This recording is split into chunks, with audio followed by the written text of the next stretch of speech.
Ya kalau jasa marga ini ya kok ya mungkin juga ini teman-teman yang misalnya nggak yang misalnya takut nih ya karena misalnya mau beli saham komoditi volatilitasnya terus apa cyclical banget ya. Nah, boleh nih eh, ngelihat ini ya chartnya jasa marga ini boleh nih kalau mau dicicil-cicil koleksi ya. Ini karena dia volume buy-nya udah lumayan kuat nih dan volume penjualannya sedikit banget. Jadi teman-teman misalnya yang kemarin memperhatikan ya kebijakan-kebijakan SWF-nya Pak Jokowi, kita juga harus concern nih sama kondisi makronya nih karena udah udah melandai ya istilahnya COVID ini melandai. Mungkin pemerintah juga udah concern kembali ya ke infrastruktur dan jasa marga bagian dari proyek SWF-nya pemerintah. Mungkin teman-teman kemarin sebelum pandemi kita pernah dengar ya SWF SF SWF proyek SWF-nya Pak Jokowi. Nah, kemarin selama pandemi sahamnya pada turun semua. Nah, mungkin ini saatnya ya teman-teman. Semoga kita eh, pandemi ini udah menjadi endemi. Ini kita Bali nih sektor-sektor eh, infrastruktur melihat kembali nih sama sektor-sektor konstruksi dan properti ya kok ya. Jadi kalau di teman-teman jasa marga ini kalau yang memiliki saham jasa marga ini boleh nih. Tapi ya itu tadi teman-teman kalau membeli saham teman-teman harus memakai management yang baik nih. Karena ini jasa marga ini tadi benar kata eh, Kak Dea nih eh, dia kita harus konfirmasi dulu nih dia strong breakoutnya di 4090 nih ngelewat nggak nih karena ini titik krusial nih udah ada tiga kali resisten ya tiga kali resisten ini di terakhirnya di tahun 2021 kepentok di situ terus nih terakhir tuh resisten di Januari 2022 mentoknya di situ nih habis semenjak dari situ udah belum berhasil nyampe resistensi di titik itu lagi di 4059 ya. Seperti itu. Jadi teman-teman kalau yang mau nunggu beli buy on breakout boleh seperti itu. Tapi kalau mau teman-teman yang mau spekulasi di money management dulu dicicil dulu. Misalnya teman-teman menganggarkan nih jasa marga sahamnya mau belinya 10 juta nih. Boleh deh ini awalnya di sini masuk 1 juta dulu. Nanti misalnya dia nggak kuat break dan nyampe di titik supportnya baru deh teman-teman baru average down seperti itu ya. Tapi nanti kalau ternyata dia kembali patah tren, teman-teman juga harus disiplin nih cut loss-nya seperti itu. Titip sendal dulu lah bahasanya. Kalau saya malahan di jasa marga 3.750 ya. Kalau 3.750 baiknya cukup menarik sih. 3.750 sampai Ya, 8 lah. 3.750 sampai 38. Jadi kalau sekarang titip sendal aja 10% dari max buy sih oke-oke aja ya. Thank you ya teman-teman ya. betul. Kita lanjut. Nah, ini seru banget pertanyaan udah banyak masuk. Oh kita ini kok ya nggak pernah ini nggak ada yang nanya-nanya ini nih saham-saham consumer ya, consumer goods ya. Biasanya kan idola di consumer goods ya. Belum ada yang nanya Mayora ya gara-gara Elon Musk makan Kopiko ya. Padahal Ini nih. kemarin ini ya Unilever udah lumayan ini kok ya balik ya. Udah mulai Iya, merangkak naik nih Unilever nih. mau dibilang mau private jadi malah mantul lagi. Tapi Man ini harga kok Emior ini juga kepengaruh ini loh kok komoditas ini bahan baku. Mereka terpengaruh pertama kalau lihat dari laporan keuangannya tuh Emior tuh penurunan laba bersihnya kok karena laba bersihnya karena dikarenakan kok komoditas bahan baku mereka mahal.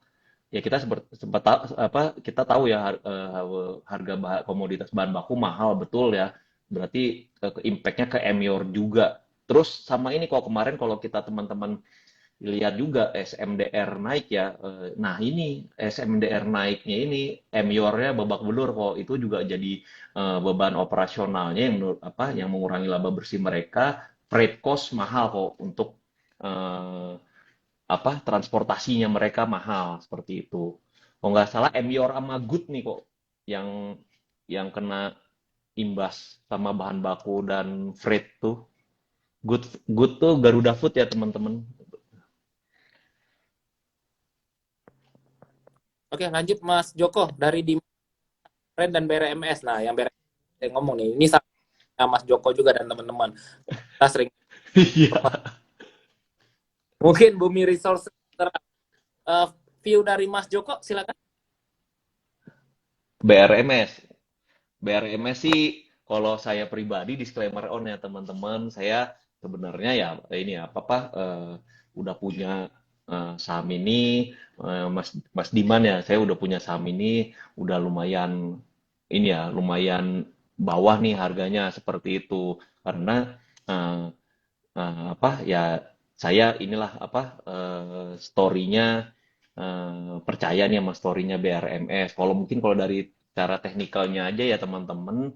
Nah, kalau yang kemarin baru beli-beli harus aware juga karena ya tadi kembali lagi karena ini bergerak di sektor komoditi eh, eh, apa eh, sama dolar nih bersinggungan sekali ya sensitif sekali. Jadi teman-teman kalau misalnya besok sampai mengalami koreksi sebenarnya masih koreksinya masih eh, sehat nih. Walaupun kalau misalnya besok sampai ARB juga ini masih di Fibonya dia masih masih aman nih. Di itu juga kalau sampai ARB juga masih di supportnya dia. Nah, kecuali misalnya nanti ARB-nya sampai berhari-hari berturut-turut nih sampai dia jebol supportnya. Kalau saya sih supportnya di ini nih di 109 4 ini sampai jebol di bawah 194 jadi bawah 190 lagi mending kita eh, keluar dulu deh nanti kita serok lagi di bawah seperti itu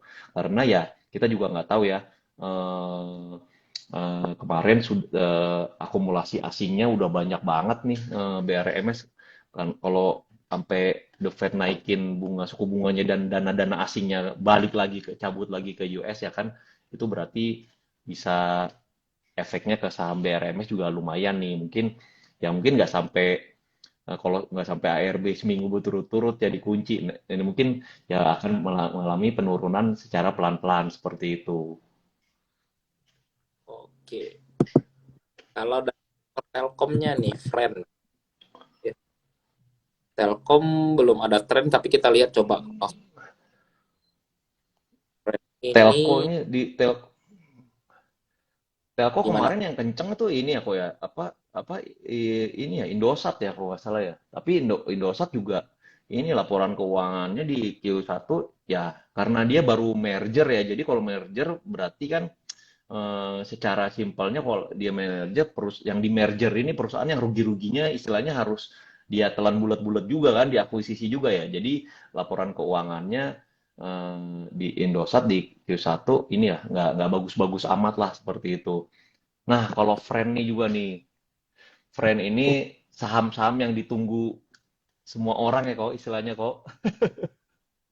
Banyak Benar-benar. yang karena kenapa ditunggu? Karena banyak yang nyangkut di pucuk.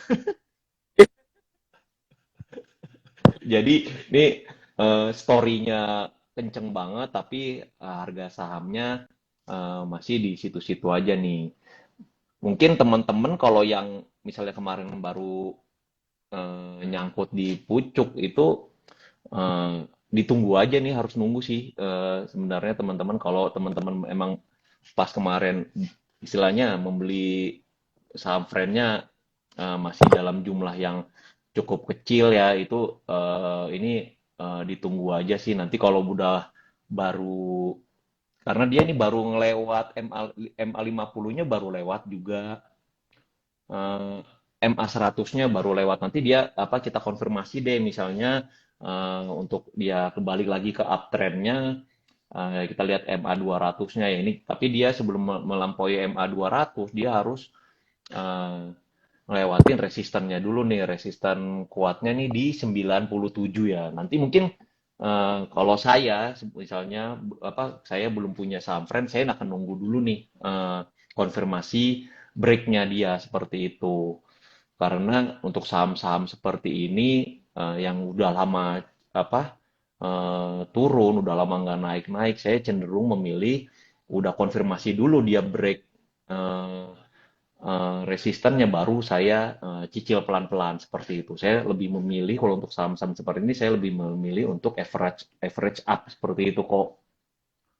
Banget ya kalau keren. Nah, ini nih dari Mas Arno nih, sahabat sedikit. Bro, tolong diraba. Udah layak diselami belum? Iya, tolong diraba. Enggak. Coba ya teman-teman ya, ini kode buat Ini kode lucu-lucuannya ya. Toba. Ada view Toba nggak?